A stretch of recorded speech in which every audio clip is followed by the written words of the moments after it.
Hello, dear student. Welcome to the e-Pathshala in the Department of Physics, Shri RLT College of Science, Akola. Myself, Shailesh Jaiswal, Assistant Professor, Department of Physics, Shri RLT College of Science, Akola.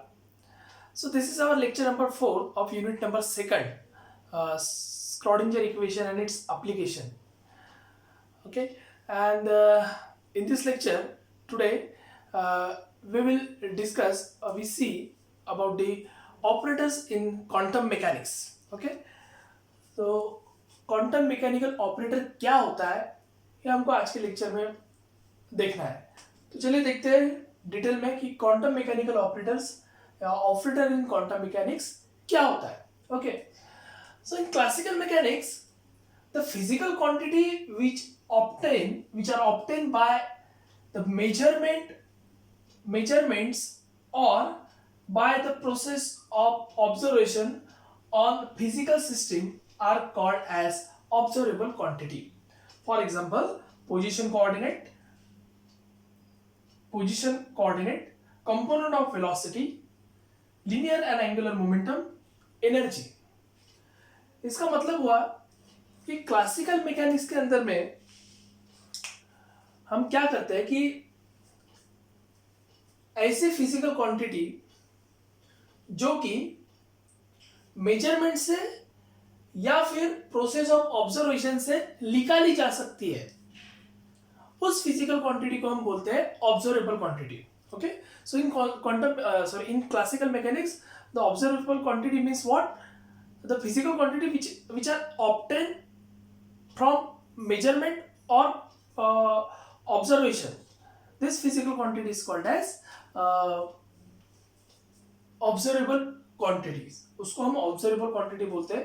जैसे यहाँ example दिया है, जैसे for example मैं the particle है एक, ठीक है, एक माइक्रोस्कोपिक पार्टिकल है 3 डायमेंशन के अंदर में x y z, ठीक है, एक पार्टिकल है जिसका मास है m, ओके, और ये v इतने वेलोसिटी से along the x axis move हो रहा है. ठीक है, तो ये जो पार्टिकल है माइक्रोस्कोपिक क्लासिकल पार्टिकल है, ठीक है, तो इसकी position coordinate with respect to X Y Z क्या होंगी? मैं इसको बोलूंगा आर कैप, और with respect to X Y Z, ठीक है, ये इसकी पोजीशन होगी.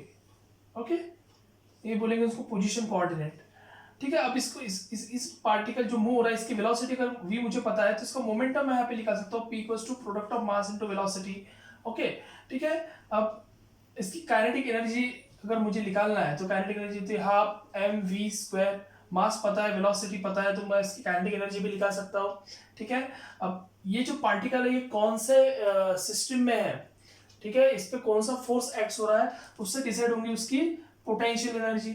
ठीक है, तो kinetic energy, potential energy is nothing but the total energy. ठीक है, अगर ये पार्टिकल रोटेट हो रहा है, मूव हो रहा है, रोटेट हो रहा है, तो मैं इसका एंगुलर मोमेंटम भी यहाँ पे लिखा सकता हूँ. तो ये जो फिजिकल क्वांटिटीज होती है, angular momentum, energies, position coordinate, component of velocity, ये जो फिजिकल, ये जो ऑब्जर्वेबल क्वांटिटीज होती है, इस ऑब्जर्वेबल क्वांटिटी को हम, मतलब ये इस तरीके की फिजिकल क्वांटिटी है, इस फिजिकल क्वांटिटी को हम मेजरमेंट या ऑब्जर्वेशन से निकालते हैं, तो उसी क्वांटिटीज को बोलते हैं यहाँ पे क्लासिकल मैकेनिक्स के अंदर में ऑब्जर्वेबल क्वांटिटी. ठीक है, तो इस तरीके से हम उसके position, momentum, linear momentum, angular momentum, component of velocity निकाल सकते हैं. ठीक है, but what about in the quantum mechanics? अब क्वांटम मैकेनिक्स के अंदर में हमको पता है कि जो पार्टिकल होता है माइक्रोस्कोपिक होता है, पहले छोटा डायमेंशन का होता है, आंखों से दिखाई नहीं देता है, और उस सिचुएशन के अंदर भी उसका मोशन जो है वो सिंपल इसके जैसा ना रहते हुए वो वेव पैकेट के वेव लाइक मैनर में मूव होता है. तो उसके अंदर it's very difficult to finding the position, momentum and all the component, all the physical, all the observable quantity. Okay, तो उस चीज के अंदर में ये जो ऑब्जर्वेबल क्वांटिटी है उसको कैसे निकाला जाए? So how we find this observable quantity in quantum mechanics? तो उसके लिए ये बना है ऑपरेटर्स इन क्वांटम मैकेनिक्स. तो क्या होता है देखिए, इन quantum mechanics information of a system is obtain in a wave function. In previous lecture we also discuss about this that the जो भी माइक्रोस्कोपिक पार्टिकल की जो डायनामिकल इंफॉर्मेशन होती है, उस सभी इंफॉर्मेशन उस पार्टिकल का वेव फंक्शन के अंदर में रहती है. ठीक है, वेव फंक्शन क्या है ये हमने प्रीवियस लेक्चर में देखा है. ओके तो जो भी कोई माइक्रोस्कोपिक पार्टिकल की डायनामिक इंफॉर्मेशन है वो सभी इंफॉर्मेशन वेव फंक्शन के अंदर में रहती है। ओके अब हम क्या करते हैं, in quantum mechanics observable quantity are obtain, see here the observable quantities are obtain by some mathematical operation on wave function. Okay some mathematical operation of wave function मतलब क्या कि वेव फंक्शन के ऊपर में कुछ ऐसे मैथमेटिकल ऑपरेशन करके, ठीक है, मैथमेटिकल ऑपरेशन करके हम माइक्रोस्कोपिक पार्टिकल के मतलब क्वांटम मैकेनिक्स में ऑब्जर्वेबल क्वांटिटीज को निकाल सकते हैं। अब वो ऑपरेशन कैसे है क्या है वो हम आगे देखेंगे। ओके तो in quantum mechanics observable quantities are obtain by some mathematical operation on wave function। okay the mathematical operation is called as quantum mechanical operator, जो कि वेव फंक्शन है, जिस वेव फंक्शन के अंदर में माइक्रोस्कोपिक पार्टिकल की सभी डायनामिकल इंफॉर्मेशन रहती है, उस वेव फंक्शन के ऊपर में कोई ऑपरेटर को ऑपरेट करके हम फिजिकल जो उसकी जो ऑब्जर्वेबल क्वांटिटी को निकालेंगे। ठीक है और वही मैथमेटिकल ऑपरेशन जो हम कर रहे हैं, this mathematical operation is called as the quantum mechanical operators।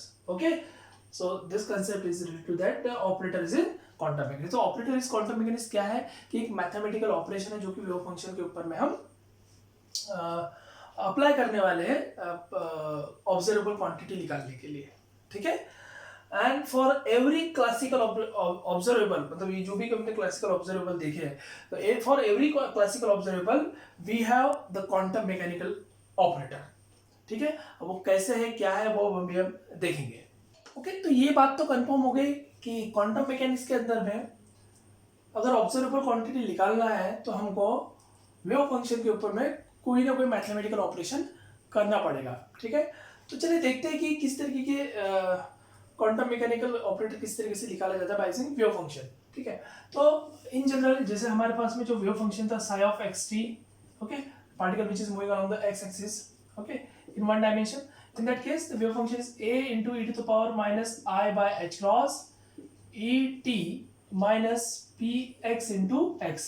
ठीक है एक वन डायरेक्शन है तो वन डायमेंशनल है तो x अलॉन्ग x एक्सिस है तो x, थ्री डायमेंशन अगर रहता था तो ये p x x p p y y p z z इस तरीके से रहता था और यहाँ पे x y z into t रहता था। तो थ्री डायमेंशन में हम एक्स वाई जेड लिख सकते हैं, वन डायमेंशन में ओनली एक्स हम यहाँ पे लिख सकते हैं। तो ये हमारा जनरल वेव फंक्शन हो गया। ठीक है ओके तो हमको ऑपरेटर निकालना है अभी। ठीक है तो ये हो गया हमारा वेव फंक्शन, इसको मैंने बोला इक्वेशन नंबर 1। अब मैं क्या कर रहा हूँ इस इक्वेशन नंबर 1 को डिफरेंशिएट कर रहा हूँ विद रिस्पेक्ट टू एक्स। ठीक है नाउ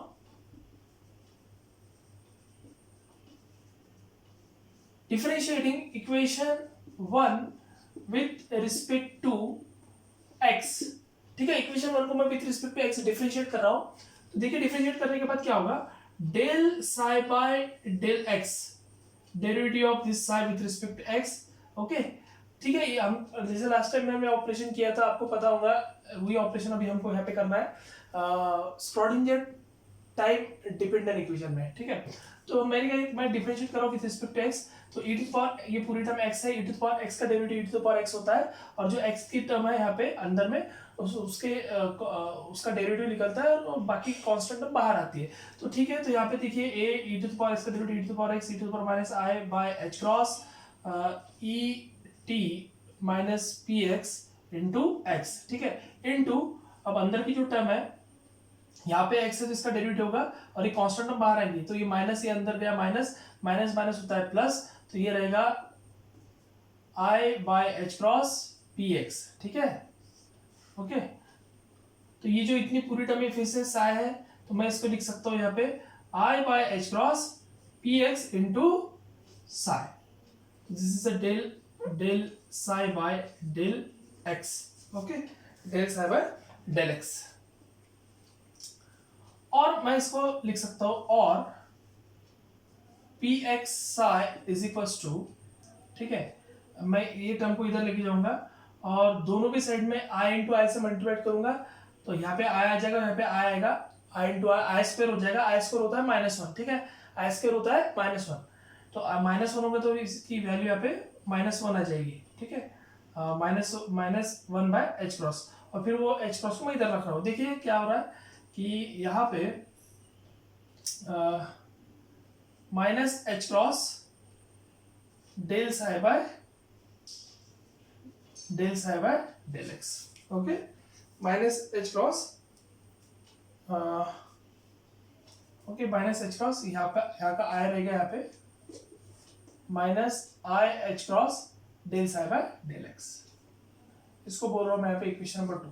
अब आप इक्वेशन नंबर 2 में देख सकते हो कि P X psi equals to minus I H cross del psi by del X. अब ये साई से अगर मैं अलग से निकाल लूँ तो देखिए यहाँ पे P x momentum along the x-axis of this microscopic particle is equals to the minus I h cross del by del x. Okay. Similarly, along y and z, ये देखिए मैंने यहाँ पे x along x-axis लिया था 1 dimension. अगर 3 dimension की बात करते हैं along x y z, तो क्या ये इक्वेशन सिमिलरली क्या बनेगा? देखिए P Y psi is equals to minus I h cross del psi by del y. Consider as equation number 3. And for z, pz into psi is equals to minus I h cross del psi by del z. Equation number 4. ठीक है, तो equation number 2, 3, 4, तो इसे momentum along x y z, तो उसका corresponding उसका जो ये आया है, वैल्यू आई है, वो इस तरीके से आई है. ठीक है, ओके. अब मैं क्या कर रहा हूँ, फिर से इक्वेशन 1 जो है उसको डिफरेंशिएट कर रहा हूँ विथ रिस्पेक्ट टू टी, क्योंकि ये वेव फंक्शन में दो वेरिएबल है, एक्स है और एक टी है. तो एक विथ रिस्पेक्ट टू एक्स कर लिया मोमेंटम के लिए.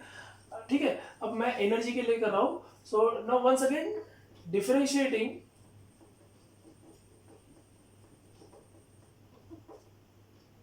Equation 1 with respect to T. ठीक है, तो del psi by del T is equals to A to the power minus I by H cross E T minus P x into X. Okay, into minus I by H cross E. Okay, और we can write as del psi by del t is equals to minus I by h cross e, और इसको पूरे term को मैं लिखूंगा यहाँ पे psi. ठीक है, और this equation can be written as, देखिए फिर से मैं क्या कर रहा हूँ, यहाँ मल्टीप्लाइड कर रहा हूँ दोनों साइड में i बाय i से, तो यहाँ एक i आ जाएगा और यहाँ i आएगा, i इंटू आई हो जाएगा i स्क्वायर, और i स्क्वायर होता है -1, वो -1 और ये माइनस हो जाएगा प्लस. तो मैं इसको लिख रहा हूँ यहाँ पे I del psi by del t is equals to 1 by h cross e into psi, और this equation can be written as e psi is equals to I h cross, इसको इधर लिखेगा, ये हो जाएगा del psi by del t. ठीक है, फिर से देखिए मैं यहाँ पे इसको मैं बोल रहा हूँ इक्वेशन नंबर 5. इक्वेशन नंबर 5 फिर से देखिए यहाँ पे अगर मैं साइड से अलग लिखूं तो ये e is equals to आया है I h cross del by del t. Okay, so now the equation 2nd, 3rd, 4th and 5th, okay, 5th shows that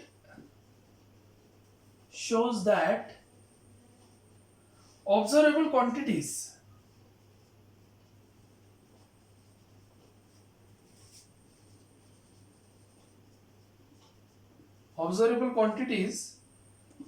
px, py, pz and e are related to differential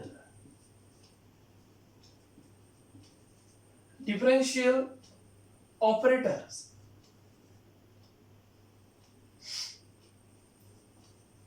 Differential operators minus I h cross del by del x minus I h cross del by del y minus I h cross del by del z and I h cross del by del t respectively.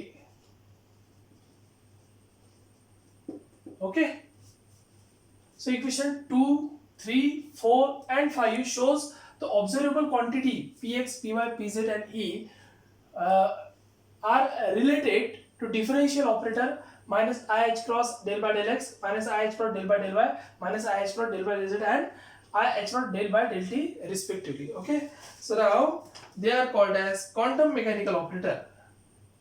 So they are called as quantum mechanical operators for x, y, z and x, y, z component of momentum and energy. Okay, so here the quantity Px, Py, Pz and E are related to a differential operator minus IH cross del by del x minus IH cross del by del y minus IH cross del by del z and IH cross del by del t respectively, and they are called as quantum mechanical operator for x, y, z component of momentum and energy. Okay, component of momentum, ठीक है, and energy E. ठीक है, तो ये जो classical mechanics में Px, Py, Pz ये dynamical E ये जो डायनामिकल वेरिएबल होते हैं, उसी की जगह क्वांटम मैकेनिक्स में इसी की जगह ये ऑपरेटर तैयार हुए minus I H cross del by del X P X की जगह, और जब कभी भी ऑपरेटर हम लिखते हैं तो इसके सर के ऊपर में कैप लगाना पड़ता है. ठीक है, okay. So minus I H cross del by del X और एक्स वाई के लिए, जेड के लिए, और ये स्पेशली एनर्जी के लिए. So this is a energy operator I h cross del by del t, and these three are the momentum operator along x, y, z axis in quantum mechanics. ठीक है, तो these are the operators in quantum mechanics. Okay, तो और अभी हम थोड़ी इसके बाद एक एग्जांपल देखेंगे ऑपरेटर इन काइनेटिक एनर्जी के बारे में भी निकालेंगे हम. ठीक है, तो चलिए अभी हम एग्जांपल देखते हैं यहाँ पे कि हमको काइनेटिक एनर्जी के लिए एक क्वांटम मैकेनिकल ऑपरेटर निकालना है और एक टोटल एनर्जी के लिए क्वांटम मैकेनिकल ऑपरेटर निकालना है. ठीक है, तो देखिए यहाँ पे we know in the classical mechanics kinetic energy can be written as half mv square. ठीक है, इसको मैं इस तरीके से भी और लिख सकता हूँ, half multiplied divide by M से मैं कर रहा हूँ यहाँ पे m. ठीक है, तो यहाँ पे एम से मल्टीप्लाई करके तो ये हो जाएगा एम स्क्वायर वी स्क्वायर और नीचे आएगा m. ओके, तो यहाँ पे now we know the p square is nothing but the product of mass into velocity, ये हमको पता है. तो इसके ऊपर से हम काइनेटिक एनर्जी लिख रहे हैं, kinetic energy equals to p square by twice m, p square by twice m. Okay, ठीक है, तो अगर वन डायमेंशन है अलोंग एक्स एक्सिस तो मैं इसको x लिखूंगा px square by twice m. This consider equation number 1. So this is the kinetic energy in classical mechanics. Now for what about the kinetic energy in quantum mechanics, which operators we will find here. See the kinetic energy. Okay, तो अब हमको operator निकालना है kinetic energy के लिए, फिर से हमको वेव फंक्शन लेना पड़ेगा. ठीक है, we have wave function psi. Okay, wave function psi or one dimension xt equals to a e to the power minus I by h cross. ठीक है, e t minus px into x. ठीक है, यहाँ पे देखिए अब मुझे यहाँ पे px स्क्वायर चाहिए. ठीक है, अगर मुझे ये वेव फंक्शन से अगर px स्क्वायर मिल जाता है तो मैं वो px स्क्वायर को डायरेक्ट इसमें पुट अप करके काइनेटिक एनर्जी का ऑपरेटर मैं ऐसे निकाल सकता हूँ. तो मुझे ऐसे px स्क्वायर निकाला तो मैं फिर से इस पे क्या करूँगा, ऑपरेशन करूँगा. तो मैं डिफरेंशियल ऑपरेटर जो है इसको मैं क्या करूँगा, differentiate this equation 2 times with respect to x. With respect to x मैं इसको 2 बार डिफरेंशिएट करूँगा. ठीक है, तो differentiate this equation with respect to x 2 times. Okay, तो दो बार डिफरेंशिएट देखिए, पहली बार डिफरेंशिएट किया del psi by del X equals to, हमको पता है 2-3 बार डेरिवेटिव हो गया इसका, तो ये पूरा as it is wave function है साई, तो ये आ जाएगा e to the power minus I by H cross, ठीक है, e T minus P x into x into ये रहेगा minus into minus plus i by H cross into p x, ठीक है, ओके।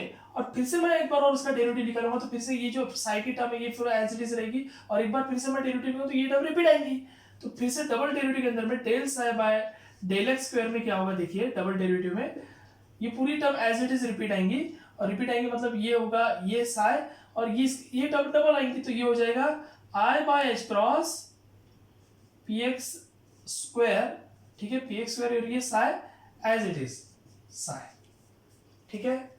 ये पहला डेरिवेटिव हो गया उसका, दूसरा डेरिवेटिव फिर से मैं इसका निकालूंगा, इसका निकाल देंगे तो फिर से ये कांस्टेंट टर्म बाहर आएंगी, ये कांस्टेंट दो कांस्टेंट टर्म सेम इसकी तरीके की हो जाएगा स्क्वायर, और ये पूरी टर्म मतलब ये साई है एज इट इज, तो इसको मैं साई लिखूंगा, ठीक है। तो अब यहाँ पे देखिए del square psi by del x square is equal to, देखिए यहाँ पे आई स्क्वायर क्या होता है, आई स्क्वायर स्क्वायर करते तो हम इसका i square by H cross square p x square into psi, अब आई स्क्वायर होता है -1, ओके, और we can return this equation, और here we can return as del square psi by del x square is equals to -1 by H cross square p x square by p square psi, okay, और here we can return as p x square psi is equals to, okay, P x square psi is equals to, अब ये minus H cross को मैं इधर लेके जा रहा हूँ तो ये हो जाएगा माइनस एच क्रॉस स्क्वायर, ठीक है, del square psi by del x square, okay, ठीक है।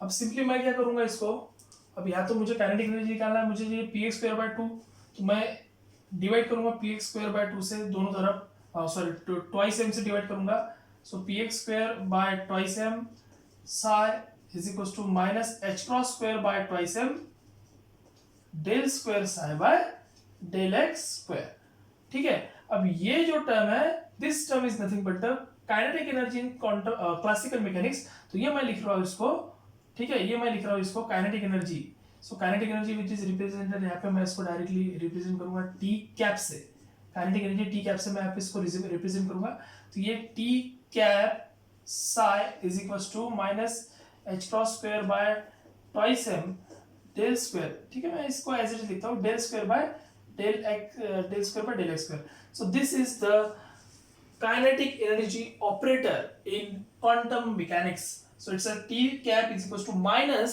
h cross square by twice m del square by del x square, तो इस तरीके से हम इस तरीके का ये जो ऑपरेटर है ये है काइनेटिक एनर्जी ऑपरेटर। अभी तक हमने देखा था पोजीशन के 3 along X Y Z energy का, ठीक है, एनर्जी का, और ये हो गया यहाँ पे काइनेटिक एनर्जी का, ओके। अब ये टोटल एनर्जी है, टोटल एनर्जी लिखते हुए मैं इसको लिखूंगा Hamiltonian,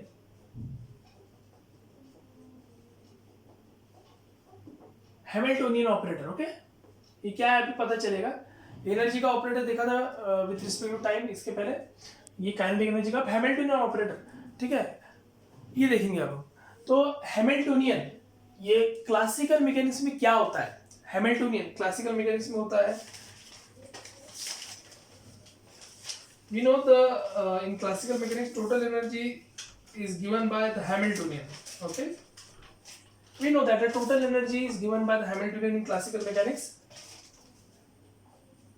total energy in classical mechanics is given by Hamiltonian, which is represented as H.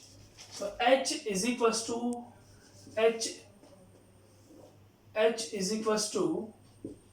P square. We know that H is equals to total Hamiltonian is nothing but the kinetic energy plus potential energy is nothing but total energy, and in classical mechanics total energy is say as a Hamiltonian, okay. So Hamiltonian H is equals to classical kinetic energy plus potential energy. We know the kinetic energy half mv square, ठीक है, plus potential energy V along x y z direction in 3D. Okay, in 3D. So this is this is a kinetic energy in 1D. For 3D, here we can write as for 3D. 3D के लिए कैसे लिखूंगा, ये हो गया 1D के लिए.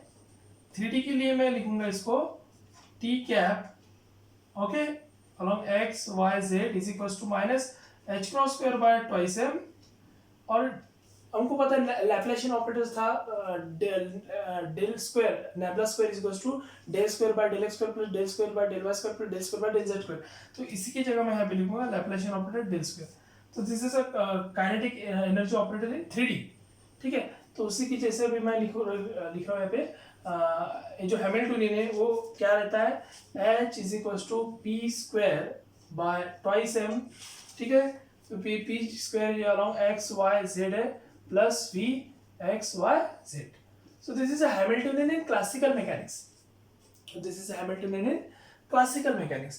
अब हमको क्वांटम मैकेनिकल हैमिल्टनियन निकालना है, तो मैं क्या करूंगा, जो मोमेंटम का जो ये जो काइनेटिक एनर्जी का ऑपरेटर मैं इसको यहाँ पे पुट अप करूंगा. देखिए this operator is known as Hamiltonian operator और द टोटल एनर्जी ऑपरेटर. ठीक है, तो अब यहाँ पे जो है ये जो P x square by twice M is nothing but this P x square by twice M. इसकी जगह हमने ये लिखा, तो मैं इसको यहाँ पे सिंपली पुट अप कर दूंगा. 3D का है तो 3D का पुट अप करूंगा मैं. यहाँ पे h is equals to minus H cross square by twice m nebula square plus v of x Y Z. ठीक है, v of x Y z. Okay, now here we know the Schrödinger time dependent equation. Everybody knows the type Schrodinger time dependent equation. Minus h cross square by twice m del square psi plus v psi is equals to I h cross del by del t. ठीक है, okay. तो अब यहाँ पे देखिए, यहाँ पे जो है ये minus H cross square by twice M, ठीक है, del square psi plus V psi is equals to minus I H cross del by del T. तो अब ये जो पूरी टर्म है, ठीक है, इसकी जगह मैं पुट कर सकता हूँ, मतलब we know the recently two operators, we know the energy operators E equals to I H cross del by del T. ठीक है, we know this energy operator recently we find out. And the Hamiltonian operator H is equals to, अभी जैसा आपने निकाला Hamiltonian operator H is equals to in quantum mechanics minus H cross square by twice M del square plus v x y z. So this is a Hamiltonian operator. This is a Hamiltonian in classical mechanics, and this is a Hamiltonian operator in quantum mechanics. Okay. So now we know these two equation. Okay. अब ये दोनों को भी मैं स्क्रॉडिंजर, ये जो हमारा equation है स्क्रॉडिंजर टाइम डिपेंडेंट इक्वेशन, इसके अंदर मैं पुट अप करो. पुट अप करने के बाद देखिए मुझे मिलेगा यहाँ पे h psi is equals to e psi. Okay, h psi is equals to e psi. ये ऊपर में नहीं आता है, ठीक है. h psi equals to e psi. Okay, so this is a Hamiltonian operator, is nothing but a total energy. Okay, तो total energy का जो ऑपरेटर रहेगा वो हैमिल्टनियन ऑपरेटर रहेगा. तो ये हो गया हैमिल्टनियन ऑपरेटर, ये हो गया kinetic energy operator. Okay, so finally हमको ये समझ में आया कि क्वांटम मैकेनिकल ऑपरेटर क्या रहता है. In general the quantum mechanical operator can be defined as a mathematical operation which when performed on the wave function transform it into another function. Okay, ठीक है. तो जनरली देखिए मैं एग्जांपल के तौर पे लेता हूँ. ये A है, A is a one of the form of quantum mechanical operator. This quantum mechanical operator operate on the wave function. This quantum mechanical operator operate on the wave function, और this wave function which is as a eigen function. eigen function किसको बोलेंगे? eigen function उसको बोलेंगे कि जिसके ऊपर में operator operate हो रहा है, एक्स हो रहा है, उसको बोलेंगे eigen function. ठीक है, तो operator which is acts or operate on this eigen function हमको क्या मिलता है कि ऑपरेटर अगर ये आइगन फंक्शन पे एक्ट्स होता है तो ये क्या करता है कि ये हमको आइगन वैल्यू देके जाता है और साथ ही साथ जिस पे ऑपरेटर होता है वो same wave function as it is मिलता है। मतलब क्या कि जैसे क्वांटम मैकेनिकल ऑपरेटर है, वो कोई भी ऑपरेटर अगर कोई वेव फंक्शन पे एक कोई ऑपरेटर ले लिया जाए और वो ऑपरेटर वो वेव फंक्शन पे या फिर जो जिस वेव फंक्शन पे हम उसको ऑपरेट कर रहे हैं उसको बोलेंगे हम आइगन फंक्शन, ठीक है। तो वो जो क्वांटम मैकेनिकल ऑपरेटर है वो ऑपरेटर किसी वेव फंक्शन पे ऑपरेट किया जाए तो उससे क्या होगा कि उससे हमको एक कोई ना कोई वैल्यू मिलेंगी, है ना। उस वैल्यू को जैसे हम बोल रहे हैं कि फिजिकल क्वांटिटी जो है ना, फिजिकल क्वांटिटी जैसे ऑब्जर्वेबल क्वांटिटी जिसको हमने स्टार्टिंग में बोला था, वो ऑब्जर्वेबल क्वांटिटी मिलेगी। Observable quantity is nothing but our eigen value, ठीक है। और मतलब ये पूरा जो ये है वो ऑब्जर्वेबल क्वांटिटी रहेगी। तो उसके अंदर भी देखिए हमने ये ऑपरेट होने के बाद हमको मिलेगा आइगन वैल्यू और साथ ही साथ रिटर्न में सेम फंक्शन मिलेगा, ठीक है, जो यहाँ पहले था। और ये जो इक्वेशन नंबर मैंने इसको बोला, this equation number is called as eigen value equation. This equation is called as eigen value equation. तो लास्टली हमको ये पता चला है कि क्वांटम मैकेनिकल ऑपरेटर होते क्या है। ऑपरेटर्स क्या होते हैं कि क्वांटम मैकेनिक्स में ऑपरेटर्स होते हैं, ठीक है। जैसे क्लासिकल मैकेनिक्स में जो ऑब्जर्वेबल क्वांटिटी होती है उसी के एक इक्विवेलेंट हमारे पास में क्वांटम मैकेनिकल ऑपरेटर होते हैं, जो कि वेव फंक्शन पे एक्ट्स होने के बाद हमको दूसरा एक वैल्यू देके जाते हैं और साथ में साथ सेम फंक्शन देके जाते हैं, ठीक है। मतलब इसने बोला है कि which when perform on this wave function transform this wave function into the another function, okay, transform this wave function into the another function, ठीक है। तो ये operator on this eigen function or wave function we get a eigen value with the same wave function, okay. तो इस तरीके से हम quantum mechanics में ये जो ऑपरेटर का यूज कर सकते हैं, ठीक है। तो जो ऑपरेटर होता है वो ऑपरेटर वेव फंक्शन के ऊपर में ऑपरेट करना है और उससे आइगन वैल्यू निकालनी है। तो इस तरीके का काम होता है ऑपरेटर का इन quantum mechanics. So this is all about this operators in quantum mechanics. So thank you very much for watching this video.